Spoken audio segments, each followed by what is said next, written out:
Om Swastiastu.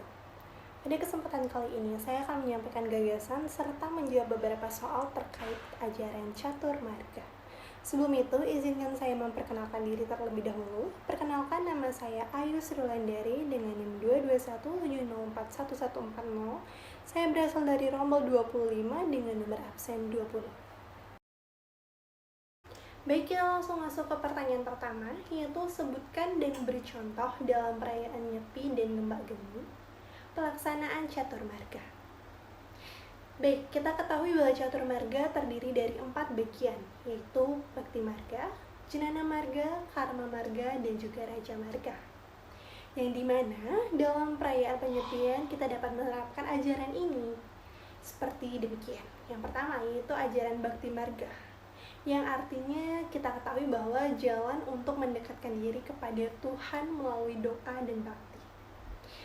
Pada saat Nyepi, kita bisa melakukan bakti ini dengan melaksanakan Trisandya, itu bisa dilaksanakan di sangah atau merajan keluarga kecil untuk memohon keselamatan bagi kita sebagai umat manusia.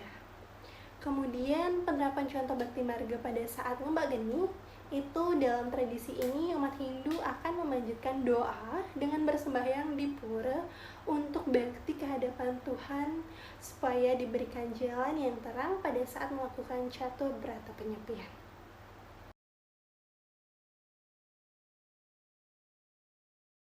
Bagian kedua dari catur marga itu ada Jenana Marga, yang artinya kegiatan mendekatkan diri ke hadapan Tuhan melalui ilmu pengetahuan. Dalam perayaan Hari Raya Nyepi, umat Hindu di Bali pastinya memiliki pantangan yaitu Catur Berata Penyepian, yang dimana saat menjalankan pantangan itu pasti akan muncul sebuah rasa bosan. Untuk supaya kita tidak bosan dalam menerapkan 4 pantangan dalam Catur Berata Penyepian ini, maka disarankan untuk membaca kitab suci seperti Bhagavad Gita, dimana hal ini dilakukan supaya kita bisa mengisi waktu untuk melakukan pantangan dari Catur Berata Penyepian. Sedangkan saat Ngembak Geni dapat dicontohkan dengan melanjutkan peningkatan pengetahuan melalui membaca kitab suci. Baik, bagian yang ketiga yaitu ada Karma Marga, di mana Karma Marga ini adalah kegiatan mendekatkan diri ke hadapan Tuhan melalui kerja yang tulus ikhlas, dalam artian tanpa pamrih. Dalam contoh penerapan Karma Marga pada perayaan Nyepi adalah berkegiatan membuat ogoh-ogoh atau bisa disebut dengan menyama Braille dengan tulus ikhlas dan juga penuh semangat untuk menyambut Hari Raya Nyepi tentunya. Pada saat Hari Raya Nyepi kita bisa menerapkan karma yang baik dengan cara memberi makan hewan peliharaan di rumah pada saat melaksanakan Catur Berata Penyepian. Sedangkan pada saat Ngembak Geni, Karma Marga ini dapat dilakukan melalui gotong royong di berbagai lingkungan, karena pada saat habis Nyepi itu kita ketahui bahwa terdapat sampah yang berserakan di jalan akibat sehari sebelumnya itu adanya tradisi ogoh-ogoh atau penggerupukan. Bagian yang keempat itu ada Raja Marga, yang dimana Raja Marga ini adalah jalan menuju tahta tertinggi untuk mendekatkan diri kepada Tuhan. Dalam Hari Raya Nyepi, ini sebenarnya kita dapat melaksanakan ajaran Raja Marga ini. Namun, sesungguhnya ajaran ini itu harus memiliki guru yang dapat menuntun langkah tersebut dan melaksanakan tapa, brata, samadhi, dan yoga dengan penuh disiplin dan juga berkonsentrasi. Sesungguhnya dalam perayaan Hari Raya Nyepi ini adalah situasi yang sangat cocok untuk melaksanakan ajaran Raja Marga, karena kita ketahui bahwa Nyepi itu keadaannya sangat sunyi, jadi kita dapat berkonsentrasi dengan penuh. Baik, pertanyaan yang kedua itu ada berikan contoh konkret sloka dalam Bhagavad Gita 7.21. Jadi contohnya itu dapat kita lihat dari alat persembahyangan yang sederhana saja seperti canang sari. Setiap daerah tentu memiliki bentuk serta ukuran canang yang berbeda-beda. Ada yang berbentuk segitiga, ada yang bulat, ada juga yang persegi panjang. Lalu ada juga yang berisi reringgitan, ada juga yang polos. Nah, dari sini kita bisa melihat bahwa perbedaan ini disebabkan oleh seni dan keindahan yang ada di ruang lingkup manusia, yang dimana hal ini untuk mengekspresikan bentuk pengorbanan, sehingga kita juga bisa memiliki atau memiliki ciri khasnya dari daerah masing-masing. Namun perbedaan ini sesungguhnya sah-sah saja, karena sebenarnya inti dan tujuannya itu sama.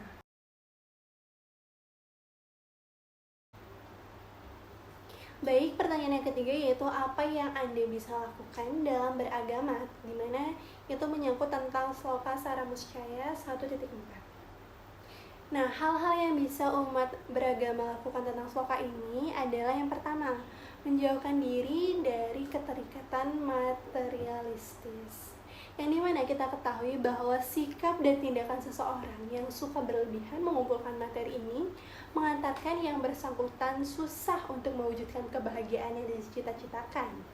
Yang kedua, yaitu mengutamakan aktivitas yang bernuansakan spiritual, dimana artinya jangan pernah lupa untuk rajin mendekatkan diri kepada Sang Pencipta, gunanya untuk memohon keteduhan dalam hidup ini. Datanglah ke pura atau tempat suci untuk melakukan aktivitas keagamaan dengan tulus. Kita ketahui, walaupun disibukkan dengan kegiatan duniawi, akan tetapi jangan pernah lupa mengimbanginya dengan kegiatan spiritual. Nah, poin yang ketiga yaitu jauhkan dan hindarkanlah diri dari tindakan yang tidak terpuji. Di mana kita ketahui bahwa tindakan manusia terpuji adalah menjauhkan diri dari kebodohan atau punggung, yang dimana ada juga iri hati atau resya, dan marah atau kroda, serta sifat-sifat negatif lainnya yang seperti misalnya mabuk, berjudi, atau ada juga yang bermain wanita dan bertindak anarkis. Karena hal ini dapat mengantarkan seseorang menjadi insan yang nista. Pertanyaan yang keempat yaitu sebutkan dalam suatu pura untuk pemujaan roh para orang suci yang dihormati dalam agama Hindu. Jawabannya adalah Pura Kahyangan, yang dimana pura ini digunakan untuk memuja ide Sang Yang Widiwasa dan juga roh para leluhur. Pertanyaan yang kelima yaitu sebutkan tempat pemujaan dewa-dewi Hindu beserta reinkarnasinya ke dunia atau awatara, seperti misalnya Rama dan Krishna. Jawabannya adalah yang pertama, yaitu Pura Desa adalah sebagai tempat pemujaan Dewa Brahma dalam fungsinya sebagai pencipta alam semesta. Pura Pusah adalah tempat pemujaan Dewa Wisnu dalam fungsinya sebagai pemelihara alam semesta. Dan yang terakhir itu ada Pura Dalam, yang dimana tempat memuja Dewa Siwa dalam wujud Dewi Durga, yang dimana dengan fungsi sebagai pemeralina alam semesta. Baik, kita masuk ke pertanyaan terakhir, yaitu tempat suci Hindu umumnya terletak di tempat-tempat yang dikelilingi oleh alam yang asri, seperti misalnya laut, pantai, gunung, gua, hutan, dan lain sebagainya. Mengapa demikian? Baik, kita ketahui bahwa tempat suci agama Hindu itu memang nyatanya berada di tempat-tempat yang dikelilingi oleh alam yang asri. Itu karena kepercayaan dari umat yang beragama Hindu bahwa tempat-tempat tersebut merupakan bagian dari alam semesta yang merupakan bentuk dari manifestasi ide Sang Yang Widiwasa atau Tuhan Yang Maha Esa. Nah, alam yang asri ini dianggap oleh umat beragama Hindu memiliki nilai magis atau spiritual yang tinggi, yang dimana dapat memiliki dampak bagi sekitarnya. Baik, sekian penjelasan saya mengenai ajaran Catur Marga. Mohon maaf apabila terdapat kesalahan.